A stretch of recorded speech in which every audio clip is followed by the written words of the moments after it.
అసలు శీఘ్రస్ఖలనానికి కారణం ఏంటండి? ఇక్కడ తెలుసుకుందాం. టీనేజ్‌లో మనకు తెలిసి తెలియని వయసులో 13 నుండి 19 ఈ ఏజ్‌కి టీనేజ్ అంటారండి.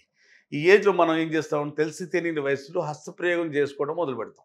ఎవరైనా చూస్తున్నారేమో అని బాత్రూమ్‌లో లేకుంటే బెడ్‌రూమ్‌లో కూర్చొని తొందరగా హస్తప్రయోగం చేసి వీర్యం బయటికి తీసేస్తుంటాం మనం. తొందరగా. తొందర అంటే తొందరగా వీర్యం బయటికొస్తే ఉల్లాసం, ప్లెజర్ కలుగుతుంది. కాబట్టి తొందర తీసేద్దామనే ఒక అలవాటు మన బ్రెయిన్‌కేసేస్తాం. దానికే కండిషన్ రిఫ్లెక్స్ అంటారు. మన బ్రెయిన్‌లో సెక్స్ సెంటర్‌లో టోనిన్ అనే కెమికల్ ఉంటుందండి. ఆ కెమికల్ మన సెక్సువల్ హార్మోన్ అంటానికి అది.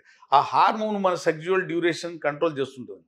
అంటే మన కండరాలు, మన నరాల మీద పట్టుతత్వం పెంచుతుంటది. ఆ హార్మోన్ నార్మల్ ఉన్నప్పుడు సెక్స్‌లో టైమింగ్ తగ్గదు. పరిశోధనలు ఏం చెప్తున్నాయంటే, అతిగా హస్తప్రయోగం చేసే వాళ్ళల్లో సీరోటోనిన్ అనే కెమికల్ తగ్గిపోవటం వల్ల, హార్మోన్ తగ్గిపోవటం వల్ల హ్యాపీ హార్మోన్, న్యూరో హార్మోన్ అంటారు. ఆ హార్మోన్ తగ్గిపోవటం వల్ల సెక్స్‌తో టైమింగ్ కూడా తగ్గిపోతుంది.